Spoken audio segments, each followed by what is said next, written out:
तो आज का टॉपिक है हमारा एप्लीकेशन ऑफ डिस्टेंस फॉर्मूला। कि जो भी हमारा ये डिस्टेंस फॉर्मूला होता है इसका यूज़ हम कहाँ कहाँ पे कर सकते हैं। तो सबसे पहला यूज़ मैंने बताया था कि इसका हम कर सकते हैं ट्रायंगल्स के अंदर। कि हमें टीचर 3 जो वर्टिसेस होते हैं ट्रायंगल के वो कोऑर्डिनेट के रूप में देगा और उसके बाद फिर हमें ये पता करना होगा कि वो कौन से टाइप का ट्रायंगल है। तो आइए उस पर एक क्वेश्चंस मैं आपको करके दिखा रहा हूँ। तो ये आपके एनसीईआरटी का ही क्वेश्चन है और ये है आपका एग्जाम्पल 2।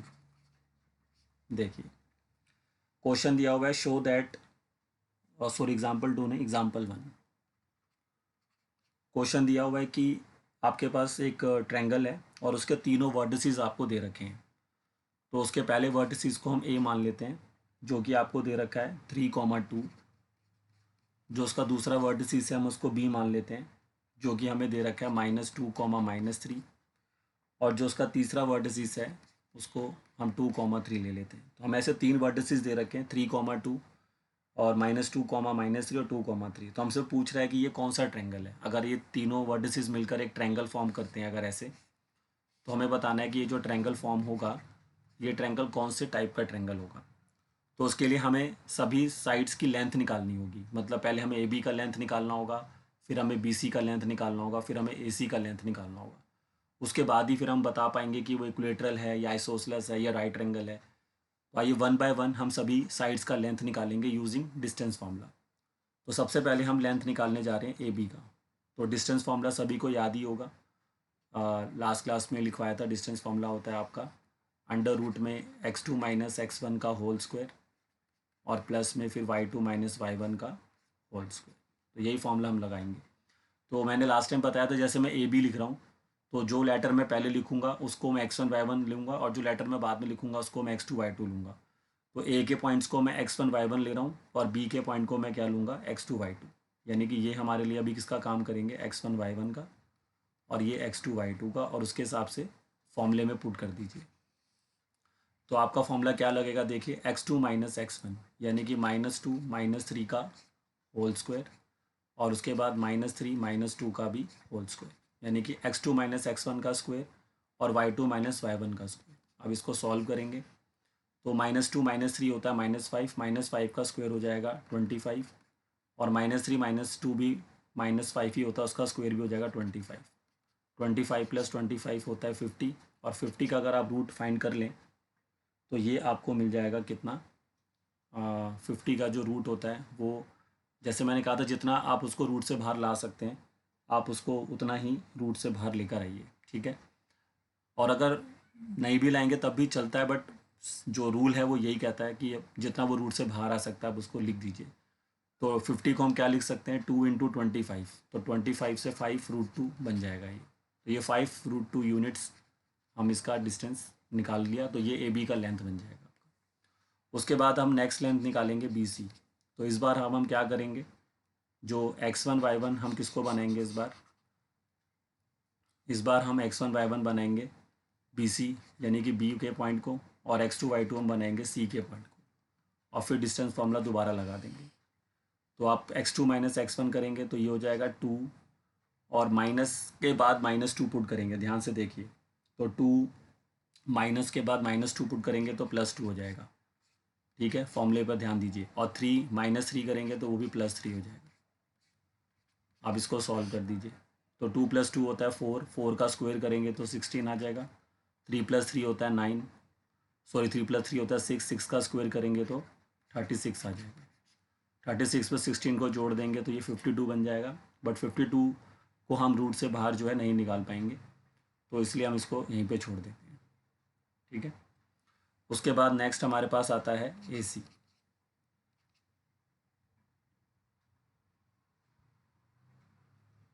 उसके बाद हमारे पास आता है ए सी। अगर हम ए सी निकालेंगे तो फिर हम ए के पॉइंट्स को क्या ले लेंगे, ए के पॉइंट्स को हम x1 y1 ले लेंगे और सी के पॉइंट्स को हम x2 y2 ले लेंगे।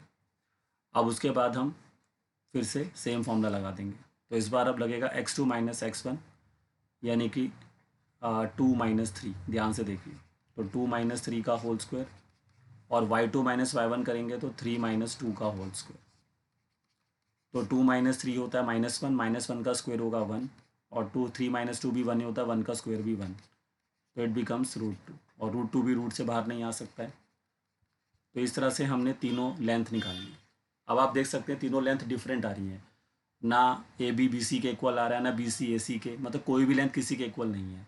तो इसका मतलब ये आइसोसेलेस ट्रायंगल भी नहीं हो सकता और ना ही इक्विलेटरल हो सकता है। तो अब हमारे पास तीसरा ऑप्शन क्या बचा, राइट ट्रायंगल। अब राइट ट्रायंगल कैसे चेक करेंगे कि ये राइट ट्रायंगल हो सकता है कि नहीं हो सकता है। तो उसके लिए हमें जाना पड़ेगा किसके पास, पाइथागोरस थ्योरम के पास। अब पाइथागोरस थ्योरम के अंदर क्या होता है कि हमें स्क्वायर करना होता है ना भाई। पाइथागोरस थ्योरम्स के अंदर हमें स्क्वायर्स चाहिए होते हैं। तो हम तीनों साइड्स का स्क्वायर निकालेंगे। तो सबसे पहले मैं निकालूंगा ए बी का स्क्वायर, मतलब अगर मैं √50 का स्क्वायर कर दूं या 5√2 का स्क्वायर कर दूं तो ये वैल्यू मेरे को कितनी मिलेगी, 50।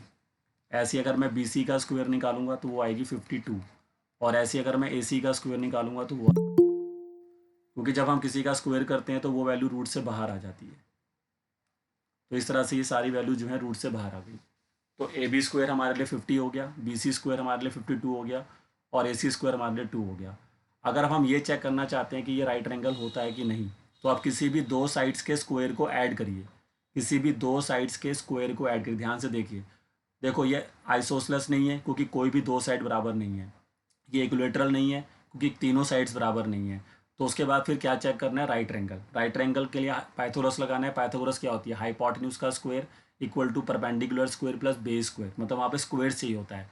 तो मैंने सारी साइड्स जो निकाली थी उनके स्क्वायर्स निकाल लिए। देखिए मैंने ये बी का स्क्वायर निकाल लिया, ये बी सी का निकाल लिया और ये सी का निकाल लिया। अब मैं क्या चेक करूँगा, किसी भी दो साइड को मैं जोड़ूंगा। अब जैसे मैं ए बी स्क्वायर को बी सी स्क्वायर में जोड़ता हूँ तो 50 प्लस 52 ऐड होने के बाद 2 नहीं दे सकता, तो ये मेरे किसी काम का नहीं है। लेकिन अगर आप ध्यान से देखिए, बिल्कुल ध्यान से देखिए सभी बच्चे, कि अगर आप ए बी के स्क्वायर में ए सी का स्क्वायर जोड़िए, ध्यान से देखो सभी बच्चे, ए बी का स्क्वायर कितना है 50 और ए सी का स्क्वायर कितना है 2, तो 50 प्लस 2 कितना बनेगा 52, और जो कि किसके स्क्वायर के इक्वल आ जाएगा, बी सी के स्क्वायर के इक्वल आ जाएगा। तो इसका मतलब मैंने यहाँ पे क्या प्रूफ कर दिया कि परपेंडिकुलर का स्क्वायर प्लस बेस का जो स्क्वायर है वो हाइपोटेन्यूज के स्क्वायर के बराबर है। क्योंकि यहाँ पर जो हमारे लिए हाइपोटेन्यूज का काम कर रहा है वो कौन करेगा, बी सी, मतलब ये ट्रायंगल कुछ इस तरह से बनेगा।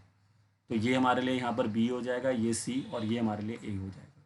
इस तरह का ट्रायंगल ये बनेगा। तो इससे साबित हो जाता है कि ये जो ट्रायंगल जो वर्टिसेस हमें दे रखा था, तो हम लिख सकते हैं so it is a right triangle. So it is a right angle triangle.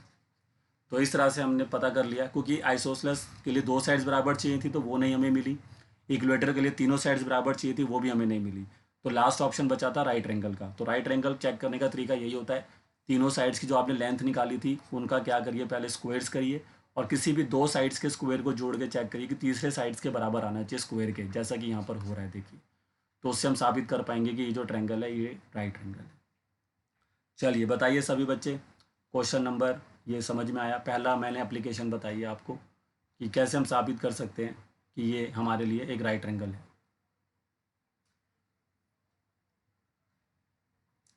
चलिए सबको क्लियर है, फटाफट इसको कॉपी करिए और फिर हम एक और एप्लीकेशन, जो भी मैंने एप्लीकेशंस लास्ट क्लास में बताई थी आपको, उन्हीं एप्लीकेशंस को मैं सर एक बार फिर से रिपीट कर दो, मेरे को पाइथागोरस वाला कॉन्सेप्ट समझ नहीं आया कि भाई हमें कैसे पता चलेगा।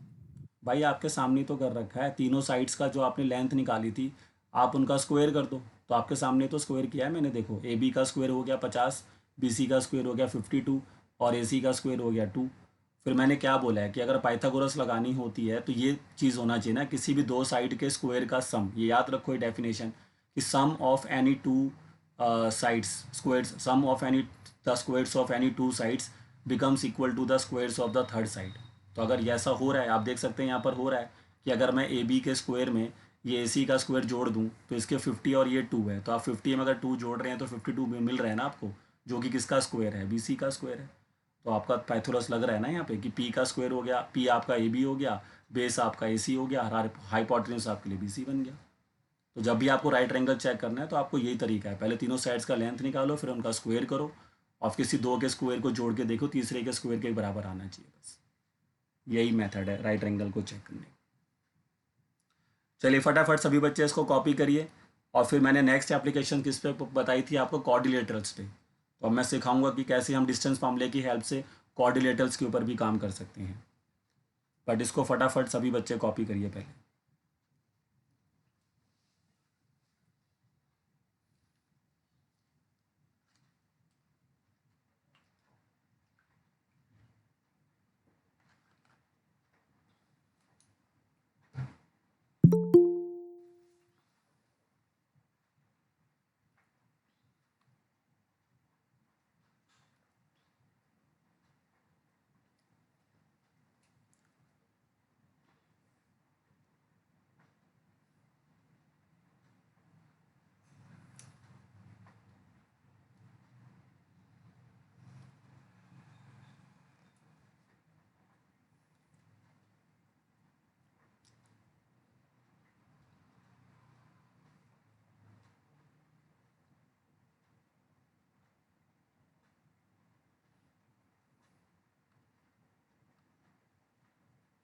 जल्दी कॉपी करिए।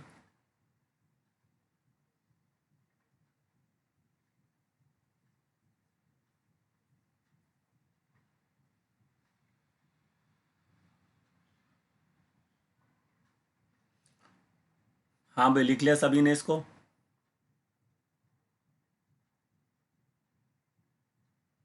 हाँ, वो हम लिख सकते हैं। जैसे रूट 52 भी आपका रूट से बाहर आ सकता है। जैसे कि अगर आप इसमें इसको लिख सकते हैं 2√13, ये लिख सकते हैं। हाँ भाई, सबने कॉपी कर लिया इसको? चलिए, जिसका रह गया कोई बात नहीं है, बाद में मेरे को बोल देगा। जिसका रह रहा होगा मैं बाद में भी स्क्रीनशॉट आपको भेज दूंगा।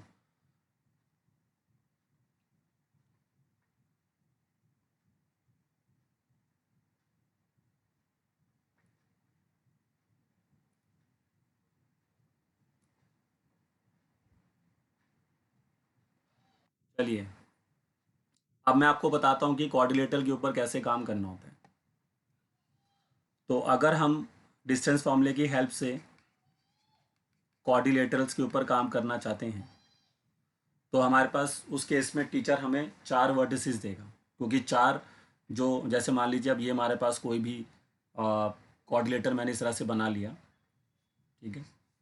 अब ये जो कोऑर्डिनेटर है इसमें 4 आपको पॉइंट्स दिए जाएंगे और आप उनको जिस ऑर्डर में वो देगा आपको उसी ऑर्डर में उसको लिखना है। ध्यान रखिए, जैसे उसने पहला पॉइंट आपको दिया 1 1, दूसरा पॉइंट दिया उसने 2 2, या जो भी पॉइंट दिया, तो आपको उसी ऑर्डर में उसको लेना होगा। मतलब पहले पॉइंट को आप ए लेंगे, फिर दूसरे को बी, तीसरे को सी और लास्ट वाले को डी। ऐसा नहीं कि रैंडम ऑर्डर ले लिया, पहले ए ले लिया, उसको सी ले लिया, उसको डी ले लिया, तो ऐसे बात नहीं बनेगी। तो यहाँ पर आपको ध्यान रखना है कि जो ऑर्डर होना चाहिए वो वही होना चाहिए, उसी सीक्वेंस में आपको लेना है जिस सीक्वेंस में आपको क्वेश्चन में दिया जाता है, ठीक है। तो यहाँ पर ऑर्डर मैटर करता है। और आप ऑर्डर सही से नहीं लोगे, उल्टा सीधा ले लोगे, रैंडम ले लोगे, तो फिर वो आपका आंसर मैच नहीं हो पाएगा फिर। चलिए, तो सबसे पहला, अगर ये जो कोऑर्डिनेटर है इसको क्या होना है, स्क्वायर होना है ना। तो हम कैसे साबित कर पाएंगे कि ये जो कोऑर्डिनेटर है ये स्क्वायर हो सकता है। तो उसके लिए आपको सबसे पहले तो ये प्रूफ करना होगा कि इसकी सारी साइड्स बराबर हैं, क्योंकि स्क्वायर की सारी साइड्स बराबर होती हैं। तो पहले आप ए बी की लेंथ निकालोगे डिस्टेंस फॉर्मूले से, फिर बी सी की लेंथ निकालोगे, फिर सी डी की लेंथ निकालोगे, लास्ट में ए डी की लेंथ निकालोगे। तो ये सारी की सारी चारों लेंथ आपकी बराबर आ जाएंगी, ऑल साइड्स आर इक्वल हो जाएंगी, ठीक है। तो स्क्वायर की सबसे पहला पॉइंट यही होता है कि ऑल साइड्स आर, उसका क्या होता है, इक्वल होता है। लेकिन अब इससे बात नहीं बनेगी, क्योंकि सिर्फ अगर हम ये प्रूफ कर रहे हैं कि सारी साइड्स बराबर हैं और वो स्क्वायर हो गया, तो दैट इज़ नॉट पॉसिबल, क्योंकि सारी साइड्स बराबर तो रोम्बस की भी होती हैं। तो हमें अब इसके डायगनल भी निकालने पड़ेंगे। याद है, कोऑर्डिनेटर के बाद 2 डायगनल होते हैं, तो ये ए सी और बी डी की लेंथ भी हमें निकालनी पड़ेगी, और वो भी हमारे क्या आने चाहिए, इक्वल आने चाहिए। तो मतलब कि इसके जो डायगनल्स होंगे वो भी आर इक्वल्स होंगे, तब जाके ये क्या बनेगा, स्क्वायर बनेगा। तो टोटल मिला के कितने डिस्टेंसेस आपको निकालने पड़ेंगे, 6 डिस्टेंस निकालने पड़ेंगे। 4 तो साइड्स के लिए निकालने पड़ेंगे और 2 डिस्टेंस निकालने पड़ेंगे आपको किसके लिए, डायगनल्स के लिए, तब जाके ये स्क्वायर प्रूफ हो पाएगा। उसके बाद आगे बढ़ते हैं। अब अगर ये स्क्वायर नहीं है तो हमें हो सकता है कि ये रोम्बस हो। तो रोम्बस और स्क्वायर में सिर्फ इतना ही फ़र्क होता है, डायगनल का फ़र्क होता है खाली। तो इसमें फर्स्ट पॉइंट तो सेम रहेगा, क्योंकि रोम्बस की भी सारी साइड्स क्या होती हैं, इक्वल होती हैं, तो सभी की लेंथ बराबर आएगी। लेकिन रोम्बस के डायगोनल इक्वल नहीं होते, मतलब ए सी और बी डी की लेंथ बराबर नहीं आएगी। जैसे मान लो ए सी 5 आएगा तो बी डी कुछ और आएगा, 7 आएगा या 6 आएगा, लेकिन 5 नहीं आएगा। तो अगर स्क्वायर और रोम्बस में यही डिफरेंस है, सिर्फ कहाँ पर डिफरेंस पड़ता है, रोम्बस और स्क्वायर में डायगोनल का डिफरेंस पड़ता है, जो मैंने आपको यहाँ पे बता दिया है। उसके बाद अब हो सकता है कि ये आपके लिए क्या हो, अब हो सकता है कि ये आपके लिए रेक्टेंगल हो। तो अगर हमें ये प्रूफ करना है कि अब ये जो कोऑर्डिनेटर हमें दिया हुआ है ये एक रेक्टेंगल है, तो रेक्टेंगल के अंदर सारी साइड्स बराबर नहीं होंगी, उसकी सिर्फ अपोजिट साइड्स बराबर होंगी, है ना। अगर जैसे मान लीजिए ये रेक्टेंगल है, तो रेक्टेंगल हो गया, ये आपका स्क्वायर ऐसे बन जाएगा, ठीक है। रोम्बस आपका ऐसा दिखाई देता है, आपको याद होगा, सारी चीज़ें पढ़कर आ रहे हैं आप छोटी क्लासेस में। तो ये आपका ए बी सी डी आपका स्क्वायर हो गया, ये आपका रोम्बस हो गया, और ये आपका यहाँ पे रेक्टेंगल हो गया। तो अगर ये रेक्टेंगल होगा तो इसकी अपोजिट साइड्स बराबर होती हैं, ना। रेक्टेंगल की जो अपोजिट साइड्स होती हैं वो बराबर होती हैं। तो फर्स्ट पॉइंट क्या होगा, अपोजिट साइड्स की लेंथ बराबर आएगी, मतलब ए बी की जो लेंथ आएगी वो सी डी के बराबर आएगी, और जो बी सी की लेंथ आएगी वो ए डी के बराबर आएगी। तो अपोजिट साइड्स इक्वल होंगी, और साथ साथ डायगोनल इक्वल होंगे, मतलब ए सी की लेंथ किसके इक्वल आ जाएगी, बी डी की। तो ये रेक्टेंगल बन जाएगा। लेकिन अगर आपको इसको क्या प्रूफ करना है, आपको इसको प्रूफ करना है पैरेललोग्राम, क्योंकि हो सकता है कि वो जो आपको कोऑर्डिनेटर दिया हो वो पैरेललोग्राम हो।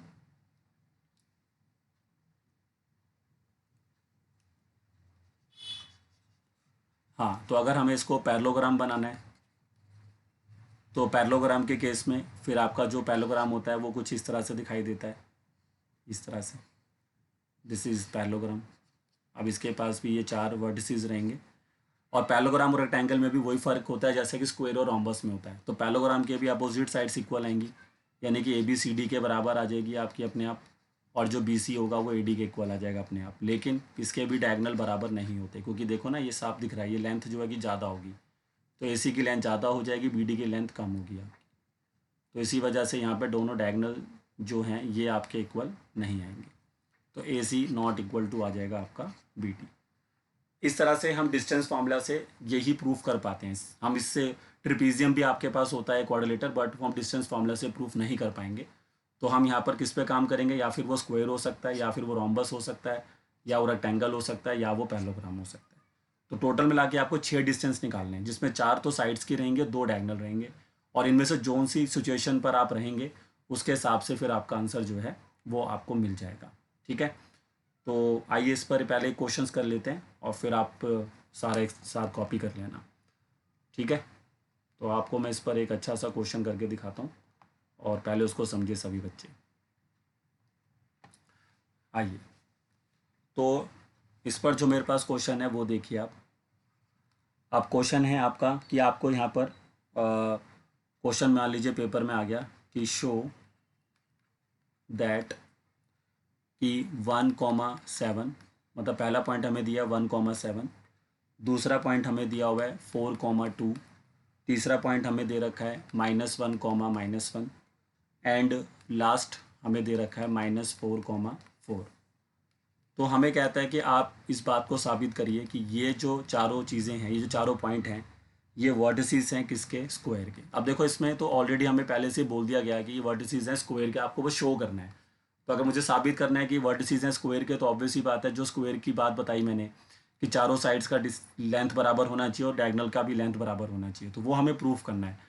हाँ, अब इसमें यह भी हो सकता है कि क्वेश्चन आपको ऐसा भी आ जाए कि आपको 4 पॉइंट दे रखे हैं और कहेगा कि चेक करो ये कौन सा क्वाड्रिलेटरल है। तो उस केस में भी आप 4 डिस्टेंस निकालो पहले साइड के लिए, और 2 डिस्टेंस निकालो, लेंथ निकालो डायगोनल के लिए।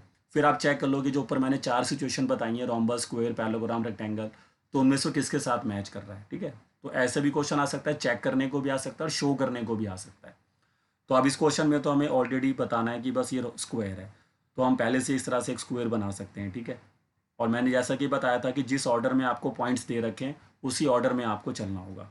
तो जैसे पहला पॉइंट हमने यहाँ पे ए रख दिया, ये दूसरा पॉइंट बी हो गया, ये तीसरा सी, और ये डी हो गया।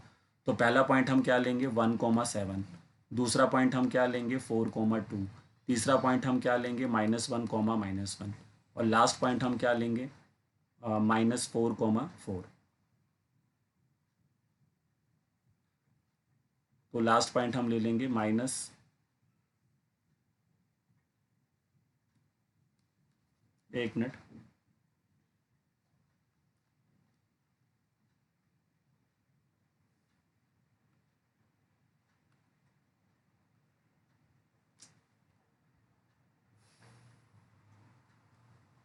एक मिनट वेट करिए।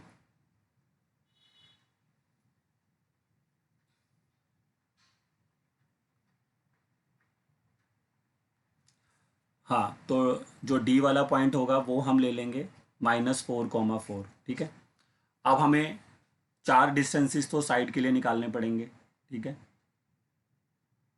और दो डिस्टेंसेस हमें डायगोनल के लिए निकालने पड़ेंगे। तो सबसे पहले हम फाइंड करने जा रहे हैं ए और बी के बीच का डिस्टेंस, यानी कि यहाँ पर हम डिस्टेंस फॉर्मूला लगाएंगे। देखिए, तो यहाँ पर एक ए बी का लेंथ निकलेगा, उसके बाद फिर आप किसका लेंथ निकालोगे, बी सी का, फिर आप किसका लेंथ निकालोगे, सी डी का, फिर आप किसका लेंथ निकालोगे, ए डी का। चार ये साइड्स निकालोगे और दो डायगोनल निकालेंगे उसके बाद। तो फॉर्मूला सभी को पता ही है, अब मैं बार बार नहीं समझा रहा, क्योंकि ए के पॉइंट को आप क्या लोगे, x1 y1, और बी के पॉइंट को आप क्या लोगे, x2 y2। तो उसके हिसाब से फॉर्मूला लगा देंगे, क्योंकि अब इतना तो आपको समझ में आ चुका है, ठीक है। तो सबसे पहला जो मेरा फॉर्मूला लगेगा वो लगेगा 4 - 1 का होल स्क्वायर, यानी x2 - x1 का होल स्क्वायर, और 2 - 7 का भी होल स्क्वायर। फिर इसको हम सॉल्व करते हैं। तो 4 - 1 3 होता है, 3 का स्क्वायर कितना होता है, 9। 2 - 7 हो जाएगा -5, -5 का स्क्वायर होगा 25। अब 25 को अगर मैं 9 में जोड़ दूंगा तो वी गेट 34। अगर ए बी का लेंथ √34 यूनिट्स आया है, तो इसका मतलब बाकी बची हुई तीनों साइड्स का लेंथ भी √34 ही आना चाहिए। अगर वो नहीं आ रहा है तो इट मीन्स हम गलत कर रहे हैं।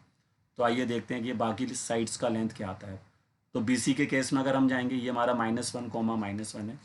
तो बी सी के केस में अगर हम जाएंगे तो फिर हमारा फॉर्मूला लग जाएगा -1 - 4 का होल स्क्वायर, और उसके बाद नेक्स्ट लग जाएगा आपका -1, और सॉरी 2 आ जाएगा, -1 और -4 हो गया, और -1 और -2 का होल स्क्वायर हो जाएगा, ठीक है। ध्यान से देखिए, जो बी का पॉइंट है वो x1 y1 लिया है मैंने, और सी के पॉइंट को मैंने x2 y2 लिया है, ठीक है। अब फर्दर इसको सॉल्व करेंगे तो ये -5 का स्क्वायर 25 हो जाएगा, और ये -3 का स्क्वायर 9 हो जाएगा, और आप देख सकते हैं फिर से हमारा सेम आंसर आ गया √34। उसके बाद हम जाएंगे सी डी के पास। अब सी डी में आप देखेंगे तो डी के पॉइंट को आप लेंगे, जो आपका डी का पॉइंट है उसको आप ले लेंगे, सॉरी सी के पॉइंट को आप ले लेंगे x1 y1, और डी के पॉइंट को ले लेंगे x2 y2। तो उसके हिसाब से फॉर्मूला लगा दीजिए। तो अब अगर हम फॉर्मूला लगाते हैं तो ये बन जाएगा आपका -4 और -+1 हो जाएगा। तो -4 + 1 का होल स्क्वायर, और उसके बाद 4 माइनस करेंगे तो +1 का होल स्क्वायर यहाँ भी हो जाएगा, ठीक है। ढंग से फॉर्मूला लगाएंगे, अपने आप लगाएंगे। बस ध्यान रखो कि किसको आपने x1 y1 लिया, किसको x2 y2। बट मैंने कहा था उससे फ़र्क वैसे पड़ता नहीं है।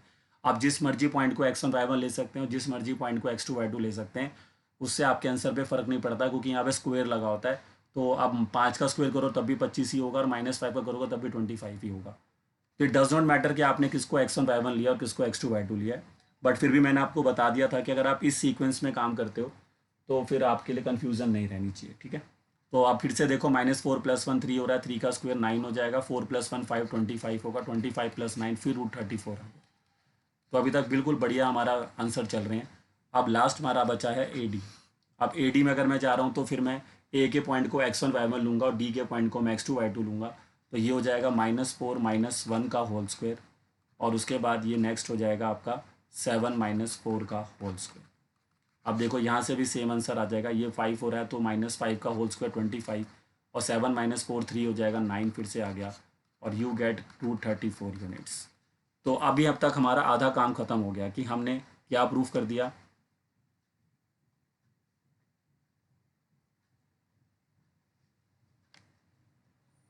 हाँ, तो हमारा आधा काम खत्म हो गया कि सारी साइड्स की लेंथ जो है सेम आ गई है। अब हमारा लास्ट जो पॉइंट है वो हमारा रहता है कि जो डायगनल्स हैं अब उनकी लेंथ भी हमें सेम लानी है। तो पहला डायगनल जो हमारा कौन है वो ए सी होगा। तो ए सी के में आप फिर से डिस्टेंस फॉर्मूला लगेगा, और लास्ट जो हमारा डिस्टेंस फॉर्मूला लगेगा वो लगेगा बी डी पर, क्योंकि बी डी हमारा दूसरा डायगनल है यहाँ पर, ठीक है। तो पहले ए सी पे लगाइए, तो ए के पॉइंट को x1 y1 लीजिए, और बी के सी के पॉइंट को x2 y2 लीजिए। तो -1 - 1 हो जाएगा, ध्यान से देखिए। तो -1 - 1 का होल स्क्वायर हो जाएगा, और यहाँ से आ जाएगा -1 -7 का होल स्क्वायर। ठीक है, AC पर डिस्टेंस फॉर्मूला लगाना है आपको। तो -1 को अगर आप सॉल्व करते हैं तो ये आपका बन जाएगा 2 माइनस का 2 तो उसका स्क्वायर हो जाएगा प्लस का 4, और -1 -7 करते हैं तो वो 8 हो जाएगा, -8 का स्क्वायर होता है 64, तो उसकी लेंथ आपको क्या मिलेगी, √68। तो √68 आ गया। ठीक है, आप इसको ना भी सॉल्व करें तब भी चलेगा, क्योंकि अभी तो हम लेंथ ही फाइंड कर रहे हैं, कोई दिक्कत नहीं है। और उसके बाद BD अगर हमारे पास आता है तो फिर हम B के पॉइंट को x1 y1 लेंगे और D के पॉइंट को x2 y2, और फिर से सेम फॉर्मूला लगा देंगे। तो ये आपका हो जाएगा फिर -4 का होल स्क्वायर, और इधर से आपके पास आ जाएगा 2 -4 का भी होल स्क्वायर। तो इसको अगर आप सॉल्व करते हैं तो -4 क्या होगा, -8 का स्क्वायर फिर 64 हो जाएगा, और 2 -4 होगा -2 का स्क्वायर फिर प्लस का 4 हो जाएगा, और ये √68 देखिए दोबारा से आपके पास आ गया। तो अब आपको बस एक लास्ट जो लाइन है वो आपको यहाँ पे जोड़नी होगी। तो लास्ट लाइन आप यहाँ पर क्या जोड़ेंगे कि नाउ जब हमने सबके डिस्टेंस निकाल लिए तो हमारा AB बराबर BC बराबर CD बराबर AD आ चुका है, और उसके साथ साथ जो AC है वो BD के बराबर आ गया है। तो हैंस हमने साबित कर दिया कि इट इज़ या ए स्क्वायर। तो इस तरह से आप देखिए ये क्वेश्चन आप बना सकते हैं। थोड़ा लेंथी जरूर है क्योंकि 4 डिस्टेंसेस और 2 डायगोनल, 6 डिस्टेंसेस टोटल आपको निकालने हैं, इसलिए थोड़ा लेंथी जरूर है। कैलकुलेशन की तो कुछ बात है नहीं, सिंपल कैलकुलेशंस हैं, कोई भी बच्चा आराम से कर सकता है। चलिए बताइए बच्चे, समझ में आया सबको कि नहीं आया?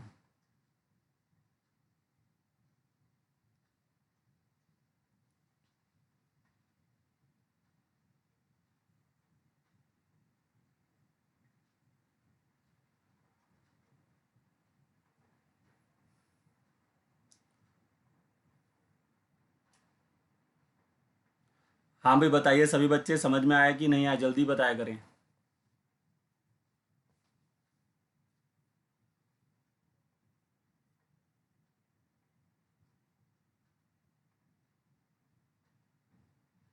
चलिए फटाफट कॉपी करिए इसको अब। इसमें सिर्फ जो मैंने आपको 4 कोऑर्डिनेटर बताए हैं यही होंगे, सिर्फ इन्हीं को हम डिस्टेंस फॉर्मूला से प्रूव कर सकते हैं, और कोई कोऑर्डिनेटर नहीं आएगा आपके पेपर में। चलिए फटाफट पहले इतना कॉपी करिए सभी बच्चे, और थोड़ा फास्ट कॉपी करें।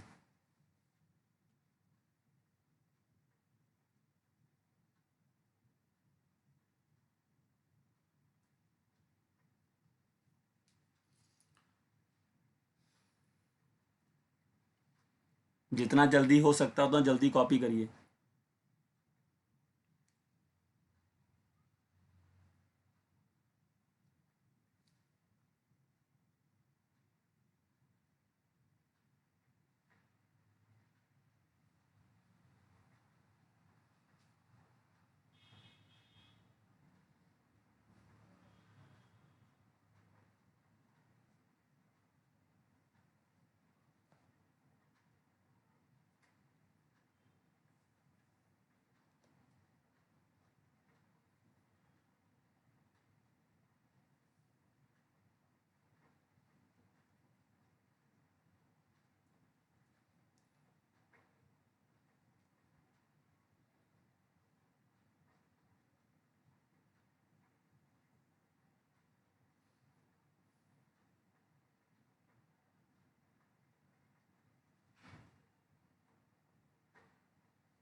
यहाँ तक कॉपी कर लिया सबने? यहाँ तक कॉपी कर लिया कि सभी ने, किसी का रहता तो नहीं है?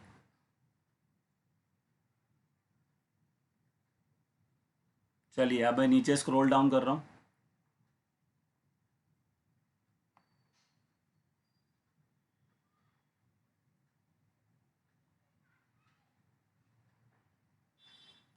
अब इतना कॉपी करिए। इसमें रेक्टेंगल आ जाएगा और ये क्वेश्चन आ जाएगा आपका।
हाँ भाई, यहाँ तक कॉपी कर लिया सबने?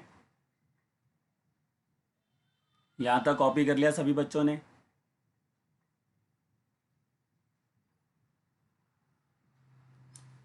चलिए, अब ये पूरा क्वेश्चन जो है उसको कॉपी कर लीजिए।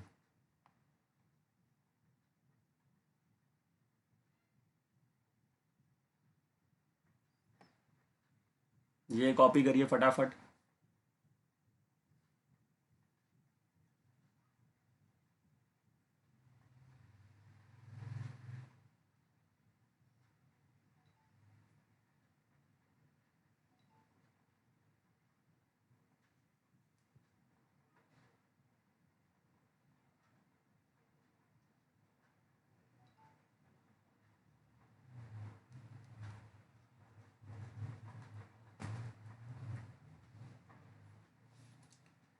ठीक है, तो अब देखिए सिंपल लॉजिक है, ऐसा नहीं है कि ये डिफ़िकल्ट है। एक्सरसाइज जो है आप बना रहे हैं अभी सिंपल है, और जितना भी आज मैं आपको पढ़ा दूंगा उससे आप 7.1 तो ईजिली बना सकते हैं, आपको कोई भी प्रॉब्लम नहीं आएगी।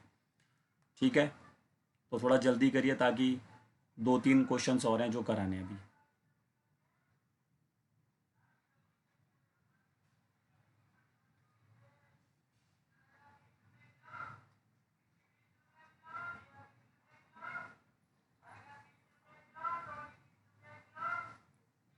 कॉपी करा सभी ने? किसी का रहता तो नहीं है?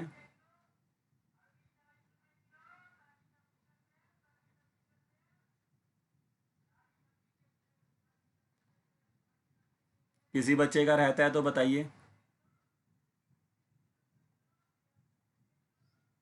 और ये कॉपी करा करें अपनी, जो भी कॉपी है उसमें कॉपी करा करें, स्क्रीनशॉट मत लिया करें, क्योंकि बाद में भी आपको उसको कॉपी करना है फिर। इसलिए साथ साथ मैं आपको टाइम दे रहा हूँ, 5-10 मिनट जो भी टाइम देता हूँ उसमें आप उसको आराम से बैठ के लिखा करें। जो भी बच्चा स्क्रीनशॉट ले रहा है उसको बाद में तो लिखना ही पड़ेगा कॉपी में, स्क्रीनशॉट से थोड़ा ना पड़ता रहेगा हमेशा। और लिखना चाहिए ताकि वो चीज़ें थोड़ा सा आपके माइंड में तभी जाती हैं। अब ये लास्ट लाइन जोड़ लीजिए सभी बच्चे इसमें। ये जो लास्ट लाइन है ये जोड़िए कि now A B B C C D equal to A D हो रहा है एंड ए सी बराबर बी डी हो गया। Hence it is, hence A B C D is a square. ये हटा देंगे यहाँ से। Hence A B C D is a square, ये हमारा क्वेश्चन यहाँ पे ख़त्म होता है। अब याद होगा आपको, अब मैंने लास्ट में क्लास में तीसरी एप्लीकेशन बताई थी डिस्टेंस फार्मूला की, वो थी कॉलिनियर। मैंने देखो अभी एक ही क्वेश्चन कराया है, बट ऐसे ही आप कोई भी कोऑर्डिनेटर को प्रूफ कर सकते हैं। अब हो सकता है कि आपका कोऑर्डिनेटर रोम्बस हो जाए या पैरेललोग्राम बन जाए, रेक्टेंगल बन जाए, तो उसके हिसाब से आपको मैंने बता दी है कि उनकी क्या कंडीशंस हैं, तो आप उसके हिसाब से काम कर सकते हैं। अब लास्ट क्लास में बताया था कि मैंने डिस्टेंस फार्मूला की हेल्प से हम कॉलिनियर पॉइंट्स को भी प्रूफ कर सकते हैं। और कॉलिनियर पॉइंट्स का मतलब मैंने क्या बताया था कि points lies on same line. ठीक है, ये एक ऐसे पॉइंट्स होते हैं जो एक ही लाइन के ऊपर लाई करते हैं। जैसे मान लीजिए मैंने एक लाइन बनाया, अब उसके ऊपर मैंने 3 पॉइंट लिए, एक ए ले लिया, ये बी ले लिया और ये सी ले लिया, तो तीनों पॉइंट्स को एक ही लाइन पे लाई करते हैं, तो these points are called collinear points. ठीक है, तो ऐसे सभी बच्चों को ध्यान रखना है। आइए इस पर बेस्ड भी अब हम एक जो है क्वेश्चन है उसको हम यहाँ पे बना लेते हैं। ठीक है, आइए। तो मान लीजिए कि हमारे पास जो क्वेश्चन है वो क्या है कि हमारे पास 3 पॉइंट हमें दिए हुए हैं, और जो पहला पॉइंट है हमारा ए, उसके जो कोऑर्डिनेट्स हैं, जो हमारा पहला पॉइंट है ए उसके कोऑर्डिनेट हैं 3,1। जो दूसरा पॉइंट है हमारा बी, उसके कोऑर्डिनेट्स हैं 6,4। और जो तीसरा पॉइंट है हमारा सी, उसके कोऑर्डिनेट्स हैं हमारे पास 8,6। और हमें अब ये चेक करना है या कह लीजिए शो करना है कि ये पॉइंट्स कॉलिनियर हैं। तो इस तरह से फिर आप ये देखिए, अगर कॉलिनियर होंगे तो ऐसे तीनों एक ही लाइन पे लाई करेंगे, है ना। तो ये हमारा एक वाला जो पॉइंट है 3,1 है, बी वाला जो पॉइंट है वो 6,4 है, और जो सी वाला पॉइंट है वो 8,c है। तो आइए, पहला काम तो हमें कॉलिनियर पॉइंट के लिए क्या करना है, आपको तीनों ही डिस्टेंस फाइंड करने हैं। ठीक है, तीनों डिस्टेंस फाइंड करने का मतलब है कि पहले आप ए का डिस्टेंस निकालो बी से, ठीक है, और फिर बी का डिस्टेंस निकालो सी से, और फिर सी का डिस्टेंस निकालो ए से। तो ये मैं यहाँ पर स्टेप्स बता रहा हूँ। स्टेप्स मतलब कि कैसे हम साबित करते हैं कि वो पॉइंट्स क्या हैं, कॉलिनियर हैं। तो सबसे पहले आपको क्या करना है, find the distance, find the distance between आप पहले डिस्टेंस बिटवीन मतलब हो गया, पहले आप फाइंड कर लो या इसको ऐसे लिख लो कि फाइंड द लेंथ निकालो। तो फाइंड द लेंथ ऑफ, पहले निकाल लो ए बी की लेंथ कितनी है, बी सी की लेंथ कितनी है और ए सी की लेंथ कितनी है, ठीक है, बाय डिस्टेंस फार्मूला। तो सबसे पहला स्टेप आपका ये होगा कि डिस्टेंस फार्मूला लगाकर तीनों की लेंथ निकाल लेंगे, क्योंकि पॉइंट्स तो टीचर आपको देगा ही। जब आपने ये पहला काम कर लिया, तीनों की लेंथ फाइंड कर ली, तो उसके बाद आपको अब ये देखना है, ये चेक करना है कि किसी भी दो लेंथ को जोड़कर तीसरे लेंथ के बराबर आना चाहिए। अब ऐसा ही काम हमने राइट एंगल में भी करा था, लेकिन वहाँ पर हमने स्क्वायर करके करा था, याद है ना, वहाँ पर हमने स्क्वायर करके चेक किया था कि किसी दो का डिस्टेंस तीसरे डिस्टेंस के बराबर आ रहा है कि नहीं, लेकिन यहाँ पर बिना स्क्वायर किए करना है आपको। तो कॉलिनियर पॉइंट होने के लिए क्या कंडीशन है, देखिए सभी बच्चे, कि सम ऑफ एनी टू, ठीक है, the sum of any two lengths, मतलब जो भी आपने दो लेंथ, आपने टोटल 3 लेंथ निकाली होंगी, आपने ए बी निकाला होगा, बी सी निकाला होगा, ए सी निकाला होगा। तो मैं क्या लिख रहा हूँ, sum of any two lengths, किसी भी दो लेंथ का जो सम होगा, sum of any two length is become होना चाहिए, sum of any two length is become equal to third length, तीसरी लेंथ के बराबर आ जाना चाहिए। जैसे कि ए बी को, जैसे अगर मैं यहाँ पे दिखाऊं तो कुछ ऐसा हो जाना चाहिए कि ए बी को बच्चा बी सी में जोड़े तो उसका आंसर ए सी के बराबर आ जाना चाहिए। और देखो ये, इससे अगर आप इस डायग्राम को यहाँ पे देखो तो ये इसके अकॉर्डिंगली प्रूव्ड भी हो रहा है, क्योंकि अगर आप ए बी को बी सी में जोड़ोगे तो इट बिकम्स ए सी, तभी तो कॉलिनियर होंगे, तभी तो तीनों पॉइंट सेम लाइन के ऊपर आ जाएंगे। तो ये दो स्टेप्स आपको फॉलो करने हैं कॉलिनियर पॉइंट्स के केस में। पहले तीनों साइड्स कह रहा हूँ, तो तीनों का लेंथ निकालना है, ए बी बी सी ए सी, और जब तीनों का लेंथ आपके पास आ जाए तो किसी भी दो की लेंथ को जोड़ना है और वो ऑटोमेटिकली तीसरी की लेंथ के बराबर आ जाना चाहिए। जैसे कि मेरे इस डायग्राम के अकॉर्डिंग अगर मैं ए बी और बी सी की लेंथ जोड़ूंगा तो वो ए सी के बराबर आ जानी चाहिए। तो आइए हम चेक करते हैं कि इस क्वेश्चन के अंदर ऐसा हो रहा है कि नहीं हो रहा है। अगर हो रहा होगा तो लिख देंगे देन पॉइंट्स आर कॉलिनियर, तो तभी आपके जो पॉइंट्स होंगे वो क्या होंगे, कॉलिनियर होंगे, अदरवाइज वो नहीं होंगे। तो आइए पहले तीनों लेंथ फाइंड करते हैं वन बाय वन। चलिए, तो सबसे पहले हम निकालने जा रहे हैं ए और बी के बीच का लेंथ। तो अगर हम ए और बी के बीच में फॉर्मूला लगाएंगे तो क्या लगेगा, ध्यान से देखिए सभी बच्चे, 6 - 3 का होल स्क्वायर, क्योंकि ए के पॉइंट को हम लेंगे x1 y1 और बी के पॉइंट को हम लेंगे x2 y2। तो x2 - x1 लगा दिया मैंने, अब मैं y2 - y1 लगा रहा हूँ और इसको हम सॉल्व करते हैं। तो 6 - 3 3 होता है, 3 का स्क्वायर होता है 9, 4 - 1 भी 3 होता है, 3 का स्क्वायर भी होता है आपका 9, और 9 + 9 कर देंगे तो √18 हो जाएगा, और √18 को अगर आप सॉल्व कर लें तो ये 3√2 बन जाएगा, ठीक है। फिर आप अगली लेंथ निकालेंगे आप बी सी, तो आप बी के पॉइंट को लेंगे x1 y1 और सी के पॉइंट को लेंगे x2 y2। तो नेक्स्ट हमारे पास आएगा 8 - 6, यानी ये हो गया हमारा x2 - x1 का स्क्वायर, और 6 - 4 करेंगे तो y2 - y1 का स्क्वायर। से 8 - 6 होता है 2, 2 का स्क्वायर होता है 4, 6 - 4 भी 2 होता है, 2 का स्क्वायर भी होता है 4, 4 + 4 होता है आपका 8, और 8 का अगर आप रूट निकालो तो 2√2 आ जाएगा, ठीक है। ये रूट जितना सॉल्व होता है आपने उतना करना है, ठीक है, मैं आपको पहले भी समझाता आ रहा हूँ। अब उसके बाद हम थर्ड लेंथ निकालेंगे ए सी। तो ए सी की अगर हम लेंथ निकालेंगे तो आप ए के पॉइंट को क्या लेंगे, x1 y1, और सी के पॉइंट को लेंगे x2 y2।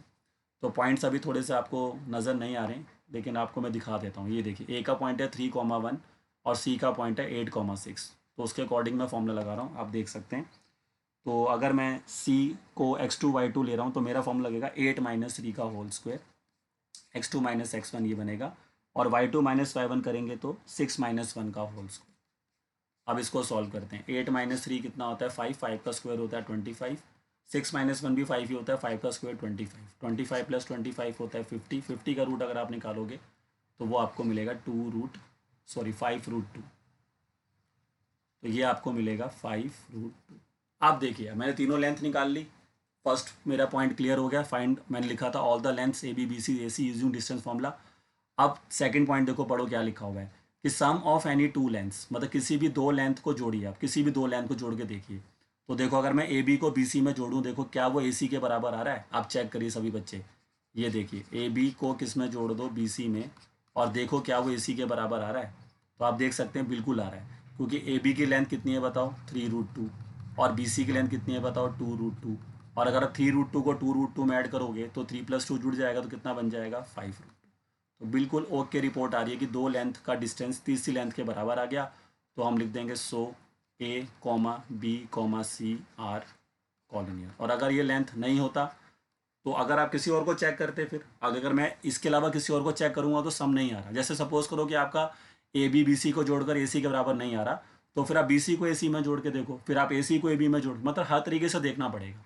तो कहीं ना कहीं तो जोड़ने पर तीसरे के बराबर आएगा।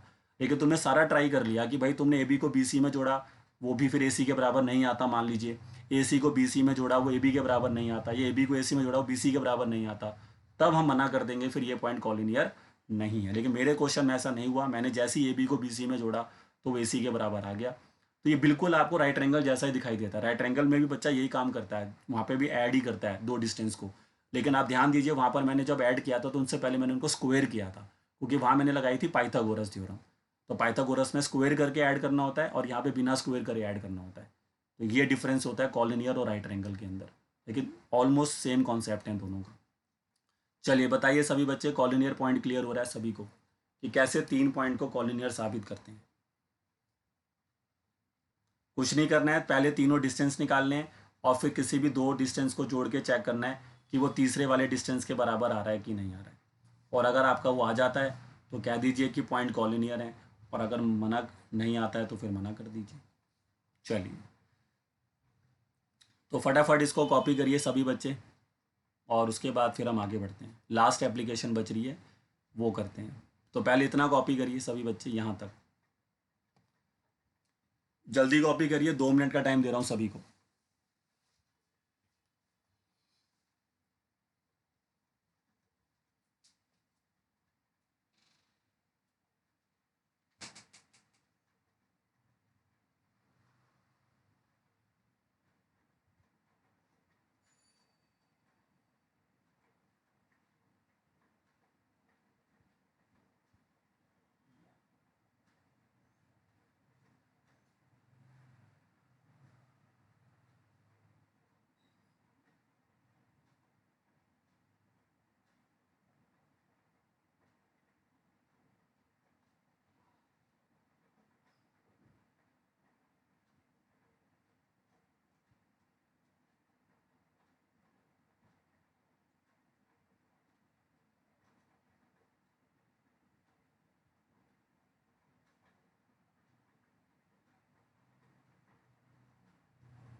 हाँ भाई, यहाँ तक लिख लिया सभी बच्चों ने?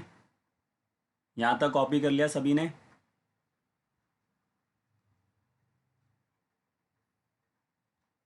चलिए अब ये कॉपी करिए, इसको कॉपी करिए फटाफट, फिर हम चौथी एप्लीकेशन पर आएंगे उसके बाद।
ये कॉपी कर ली सबने?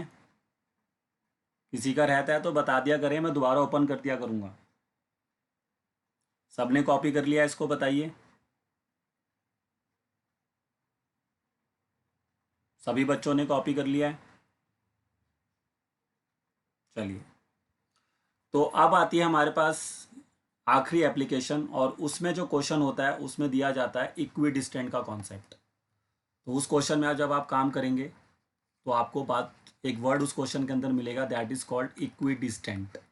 और ये काफ़ी इंपॉर्टेंट क्वेश्चन है, एक आधा क्वेश्चन पेपर में जरूर आता है इक्वी डिस्टेंट के ऊपर। तो इस पर बेस्ड एनसीईआरटी में 2 एग्जाम्पल दिए हैं, एक एग्जाम्पल आपका 4 है और एक एग्जाम्पल आपका 5 है। तो मैं दोनों ही करके दिखाऊंगा, तो पहले आप एग्जाम्पल 4 देखिए अपना। एग्जाम्पल 4 अगर आप पढ़े तो कहता है find the relation between X and Y, मतलब हमें एक्स और वाई के बीच में रिलेशन निकालना है। अगर हमारे पास एक पॉइंट है एक्स कॉमा वाई, तो उस पॉइंट को हम पी ले लेते हैं। तो ये जो एक्स कॉमा वाई नाम का ये जो पॉइंट है, ये पॉइंट हमारा इक्वी डिस्टेंट पर है। इक्वी डिस्टेंट मतलब होता है इक्वल डिस्टेंस, ठीक है। तो इक्वी डिस्टेंस का जो मतलब होता है उसको आप कैसे लेके चलो, इक्वल डिस्टेंस के बराबर लेके चलो। जैसे अगर कोई चीज़, जो कोई भी चीज़ है अगर दो जगह से इक्वल डिस्टेंस पर मौजूद है तो उसको फिर हम इक्वी डिस्टेंट कहते हैं, ठीक है। तो जैसे आपके पास ये P और ये हमारे पास इधर से हम ए पॉइंट ले लेंगे, देखो। तो अगर हम ए वाला जो पॉइंट है अगर आप क्वेश्चन में देखिए तो उसने दिया हुआ है 7,1।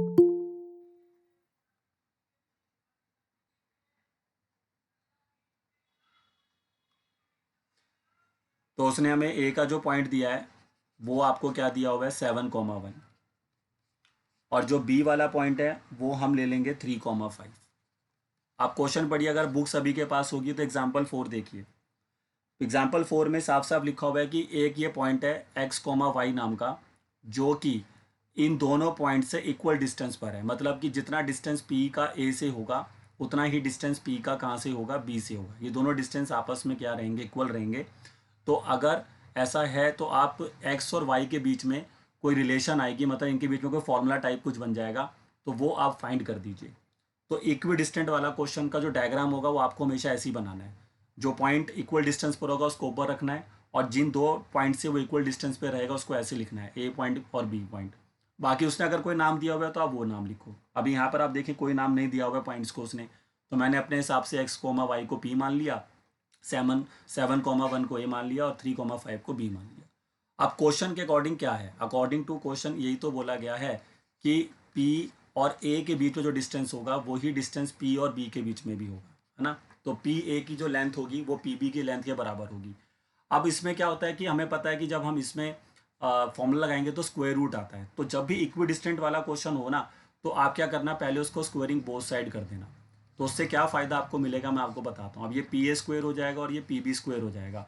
तो मतलब कि अब मैं जो डिस्टेंस वाला फॉर्मूला लगाऊंगा वो मैं बिना रूट के लगाऊंगा। समझ में आ रही है बात, क्योंकि मैंने स्क्वायर कर दिया ना, तो स्क्वायर करने से रूट हट जाता है।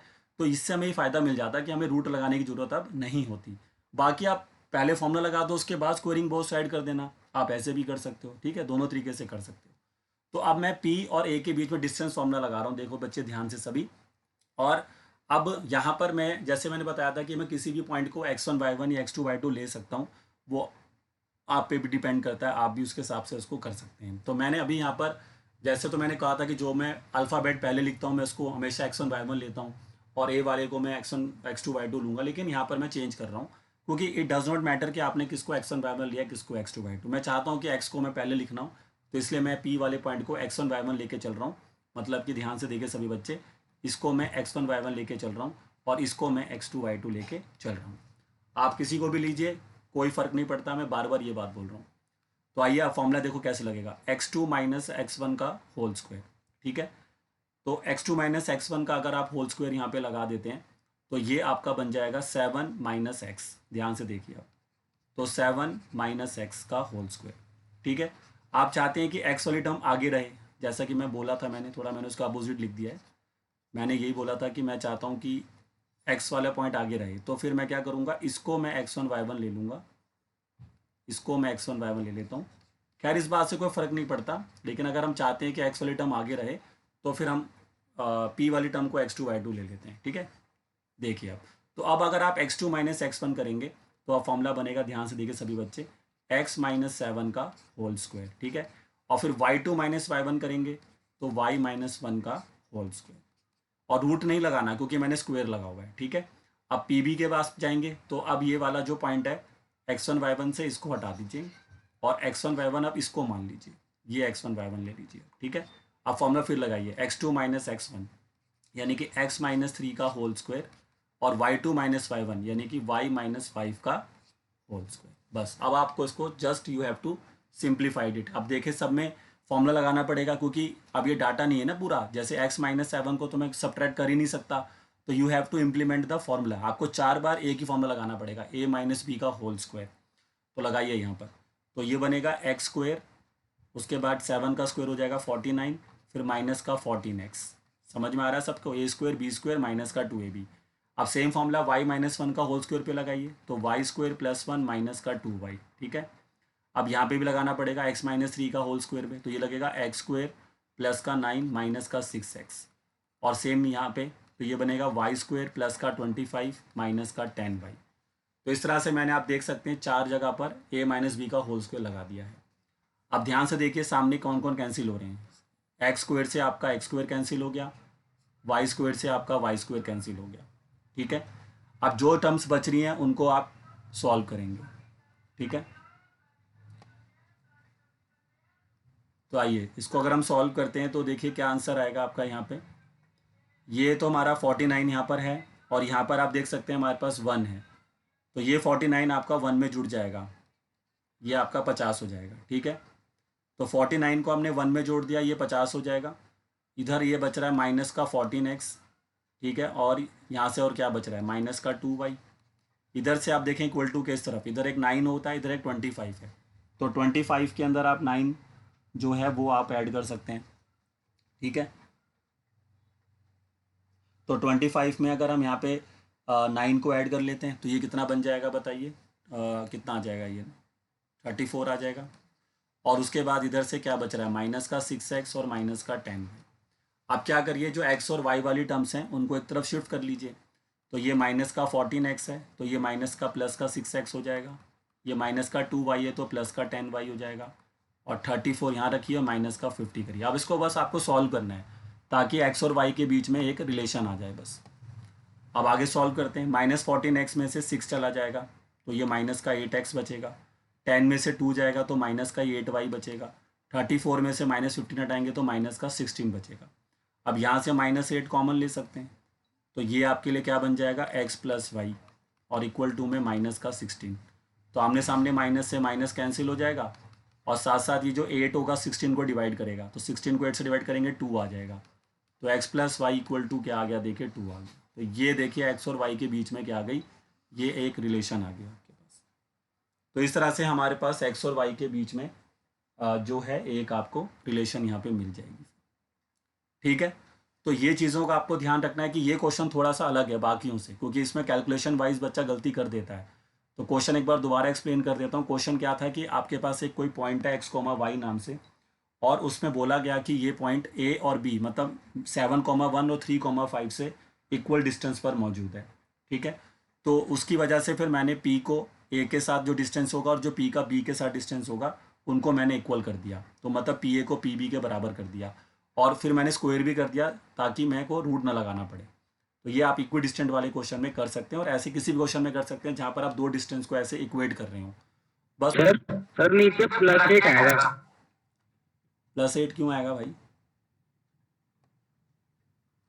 कौन सा +8 है? +8x होगा ना भाई माइनस का 14x प्लस का 6x है वो, तो माइनस का 8x ही तो आएगा। नहीं, y वाली टर्म। हाँ y वाली टर्म, हाँ y वाली माइनस आएगी, सही कह, और सॉरी प्लस आएगी, सही कह रहे हैं। तो फिर ये वाली टर्म जो होगी हमारी प्लस से माइनस हो जाएगी, ठीक है। हाँ ये गलती थी, यहाँ पे चेक कर लें सभी बच्चे। 10y माइनस 2y करेंगे तो प्लस का 8y आएगा। तो -8 कॉमन लूँगा तो फिर x वाली टर्म तो पॉजिटिव हो जाएगी, y वाली नेगेटिव हो जाएगी। आमने सामने मैंने माइनस से माइनस कैंसिल करा, 16 को 2 से डिवाइड करा, हाँ तो ये आंसर दिया हुआ है। हाँ सही कह रहे हो, x minus y equal to 2 is the answer. आ रहा है सबको समझ में, बताइए सभी बच्चे। 2 मिनट और रुकेंगे अभी, क्योंकि मैं एक और चीज़ समझा दूंगा तो फिर आपका ये सारा जो लॉजिक है क्लियर हो जाएगा, ठीक है। अब देखो जैसा कि मैंने कहा था कि यहाँ पे 2 एग्जाम्पल दिए हुए हैं ऐसे, तो अब आप एक एग्जाम्पल और देख लो, मैं उसका हिंट दे देता हूँ। बाकी आप उसको कवर कर लेना, कंप्लीट कर लेना, अगर नहीं होता है तो अगली क्लास में पूछ लेना। वो आपका लास्ट एग्जाम्पल है, देखिए एग्जाम्पल नंबर 5।